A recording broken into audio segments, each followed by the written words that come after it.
Hello children, how are you all? I hope you all are doing really good. So children, in GK today we are going to start our next chapter which is Up Above Into the Sky. So let's start the chapter. बच्चों जब आप छोटे थे तो आपने वो pome तो ज़रूर सुनी होगी कि twinkle twinkle little star how I wonder what you are up above the world so high like a diamond in the sky. जब हम छोटे थे तो हम जब स्काई में देखते थे तो हमें बहुत सारे स्टार्स नज़र आते थे, तो हम ये वंडर करते रहते थे कि वो क्या होंगे। तो आज हम इस चैप्टर के थ्रू जानेंगे कि स्टार्स क्या होते हैं और जितने भी हमारे स्पेस में चीज़ें हैं वो सब क्या कहलाती हैं। ठीक है, answer these questions with the help of clue box. What is the name of the galaxy in which our solar system lies. उस गैलेक्सी को क्या कहते हैं जिसमें हमारा सोलर सिस्टम लाइज होता है। बच्चों आपने प्रीवियस क्लास में ज़रूर पढ़ा होगा, तो आप गेस कर सकते हो कि उसे हम क्या कहते हैं। उसे हम कहते हैं मिल्की वे गैलेक्सी। ठीक है।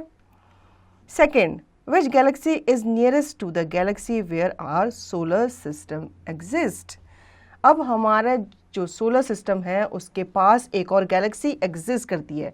उस गैलेक्सी को क्या कहते हैं? उस गैलेक्सी को कहते हैं एंड्रोमेडा गैलेक्सी। क्लियर है बच्चों। Third, which planet of the solar system has the largest number of satellites or moons। बच्चों यहाँ पे आपसे पूछा गया है कि सोलर सिस्टम में ऐसा कौन सा प्लैनेट है जिसके बहुत सारी सैटेलाइट्स और बहुत सारे मून्स है, या यूँ कह लो कि सैटेलाइट और मून क्योंकि एक ही चीज़ होती है। मून को नेचुरल सैटेलाइट कहा जाता है। तो आपसे पूछा गया है कि कौन सा ऐसा प्लैनेट है जिसके बहुत सारे मून्स या बहुत सारी सैटेलाइट है, तो वो है सैटर्न। प्लैनेट सैटर्न की बहुत सारे मून और बहुत सारी सैटेलाइट्स हैं बाकी अदर प्लैनेट के कंपैरिजन में। क्लियर है बच्चों। Fourth, the Halley's comet last visited the earth in 1986। When will it visit the earth. अब यहाँ पे आपसे पूछा गया है कि एक हेलीज कॉमेट था, वो कब हमारी धरती पे आया था? वो आया था 1986 में। अब आपसे पूछा गया है कि अब वो नेक्स्ट कब आएगा, तो उनका जो सर्कल होता है, सर्कुलेशन होता है, वो 76 ईयर्स का होता है। तो वो 76 ईयर के बाद आएगा, यानी कि इन अबाउट 2062 AD में वो आएगा। क्लियर है बच्चों। Fifth, the masses of rock which whirl silently through space are called। अब जितने भी जो रॉक्स होते हैं, ठीक है, वो हमारी जो गैलेक्सी होती है उसमें वो फ्लोट करते रहते हैं, तैरते रहते हैं, उन्हें हम क्या कहते हैं? उन्हें हम मीटियोराइट्स कहते हैं। ठीक है, जितने भी जो पत्थर होते हैं, जो रॉक्स होती हैं, वो क्या होते हैं? वो आपस में टकराते रहते हैं, फिर वो छोटे छोटे पार्टिकल्स में ब्रेक हो जाते हैं, तो उन्हें क्या कहते हैं? उन्हें हम मीटियोराइट्स कहते हैं। Sixth, Which unit do we use for measuring the distance between heavenly bodies। अब हम किस यूनिट को यूज करते हैं मेजर करने के लिए उस डिस्टेंस को जो हेवनली बॉडी के बीच में होता है? उसे हम लाइट ईयर कहते हैं। ठीक है, लाइट ईयर के बेसिस पे ही हम मेजर करते हैं कि हेवनली बॉडीज के बीच में कितना डिस्टेंस है। ठीक है। Now seventh, which planet has an atmosphere thicker than that of the earth. अब यहाँ पे पूछा गया है कि कौन से प्लैनेट का जो एटमॉस्फेयर है वो थिकर है हमारी जो प्लैनेट है अर्थ से। ठीक है, हमारे अर्थ के पास भी प्लैनेट में क्या है? एटमॉस्फेयर है। ठीक है, जिसमें बहुत सारी एयर्स हैं, लेकिन उस प्लैनेट की हमारी अर्थ के एटमॉस्फेयर से भी थिकर एटमॉस्फेयर है। उस प्लैनेट का नाम है वीनस। ठीक है।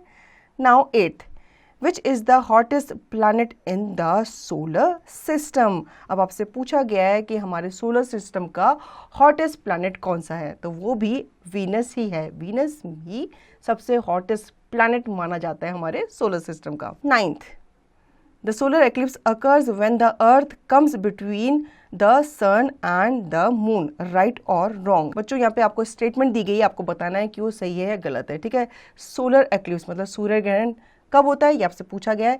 वो कब होता है? जब अर्थ कब आ जाती है? सन और मून के बीच में आ जाती है। तो ये स्टेटमेंट गलत है। सोलर एक्लिप्स तब होता है जब सन के और अर्थ के बीच में क्या आ जाता है? मून आ जाता है। ठीक है, तो आप यहाँ पे रॉन्ग लिखोगे।